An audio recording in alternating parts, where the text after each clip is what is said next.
नमस्कार दोस्तों, मैं रवीश कुमार। आप लोगों ने वो तो सुना होगा, झुकते सब है बस झुकाने वाला चाहिए। ईरान ने कुछ ऐसा ही हाल कर दिया है। इजराइल का मानो नेतन्याहू की सांस उनके शरीर से किसी ने छीन ली हो। ईरान लगातार मिसाइल बरस है और इजराइल के पास क्यों कोई हथियार काम नहीं आ रहा।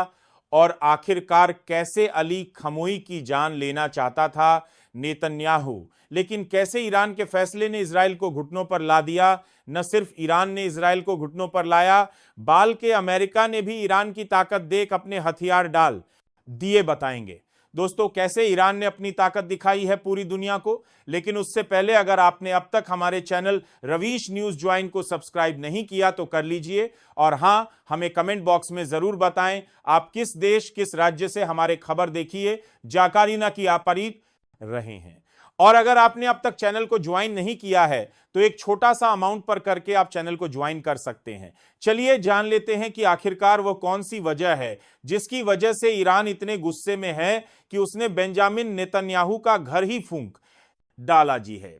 दोस्तों ये सुनकर आपको बिल्कुल वैसा ही लगेगा जैसे अभी कुछ दिन पहले गाजा पट्टी के लोगों को लग रहा था। लोगों ने जश्न मनाना शुरू कर दिया है जिन निर्दोष लोगों की जान ले रहा था बेंजामिन नेतन्याहू, उसको ईरान ने सबक सिखाया है। बड़ी खबर यह है इस कब्बाता कर रहा था है कि ईरान ने अपना निशाना बेंजामिन नेतन्याहू के घर को बना लिया है। यही नहीं, ईरान ने उसका पावर प्लांट भी पूरा पूरा डाला है। अब इजराइल ये सोच रहा है कि उसने इतना बड़ा पंगा क्यों ले लिया। अब तक जो लोग ये सोच रहे थे कि ईरान हमला करेगा या नहीं, उसने में 2 दिनों में बता दिया कि ईरान कितना ताकतवर है और ईरान के आगे इजराइल का टिकना नामुमकिन है नेतन्याहू कायरता पर। ईरान का पलटवार अली खमोई को जान से मारना चाहता है। बेंजामिन नेतन्याहू जैसे ही यह खबर लीक हुई वैसे ही अली खमोई को एक बंकर में सुरक्षित भेज दिया गया है, क्योंकि बेंजामिन नेतन्याहू उनकी जान ले लेना चाहता है। यह प्रस्ताव जब उसने अमेरिका के राष्ट्रपति डोनाल्ड ट्रंप के सामने रखा तो डोनाल्ड ट्रंप ने मना कर दिया, ऐसा अमेरिका का कहना है। लेकिन यह बात सच है कि झूठ इस पर लोग अभी भी विचार कर रहे हैं, क्योंकि अमेरिका लगातार इजराइल का साथ दे रहा है और इजराइल लगातार गाजा पट्टी में मासूम लोगों की जान ले रहा है। यही नहीं, वहां के लोगों ने कल जमकर जश्न मनाया और नेतन्याहू के खिलाफ लोगों ने अपनी भड़ास निकाली। जिन लोगों ने अपनों को खो दिया है याहू ने धीरे धीरे कर पूरे इजराइल को बर्बाद कर दिया है, क्योंकि ईरान ने साफ कहा है कि अब वह अपना हमला नहीं रोकने वाला। अमेरिका लगातार ईरान को धमकी दे रहा था, लेकिन अली खमोई ने साफ कर दिया कि जो भी हमारे बीच में आएगा उसको हम नहीं छोड़ेंगे। और अगर किसी ने भूल से भी बेंजामिन नेतन्याहू की मदद करने की कोशिश की तो इसका अंजाम अच्छा नहीं होगा।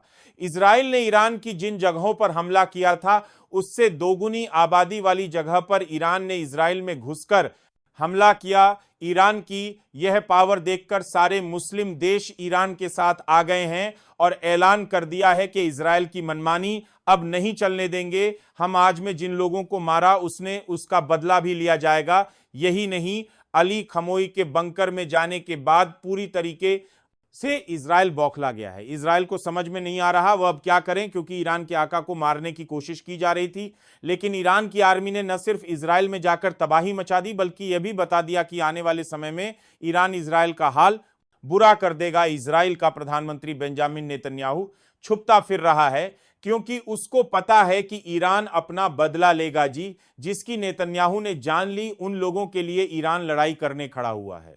ईरान ने साफ कहा है कि अगर उसके रास्ते में कोई भी आएगा तो ईरान उसको भी नहीं छोड़ेगा, क्योंकि जो लोग 2 साल तक नरसंहार देखते रहे अब वह चुप बैठे, क्योंकि अब बदल ईरान का है। यही नहीं, आज जो ईरान में हो रहा है वह एक बहुत बड़ी घटना है। जैसे ही ईरान के ऊपर हमला हुआ वैसे ही ईरान ने जवाबी कार्रवाई में इजराइल के परफेक्ट चढ़ा दिए। इजराइल में अब तक 100 से ज्यादा लोगों की जान जा चुकी है, 500 से ज्यादा लोग घायल हो चुके हैं और ईरान के आका अली साहब को तेहरान ग्राउंड के बंकर में भेजा गया है, जो से वहां पर 16 किलोमीटर दूर है। और वहां पर इजराइल के लिए जाना मुश्किल ही नहीं, नामुमकिन है। उनके पूरे परिवार के साथ, अली खमोई अपने बेटे के साथ और पूरे परिवार के साथ, इस दूरहा परिवार के साथ बंकर में रहेंगे। ऐसा इसलिए किया गया है क्योंकि बेंजामिन नेतन्याहू उनको करने की कोशिश कर रहा है। ये खबरें जैसे ही लीक हुई आग की तरफ फैल गई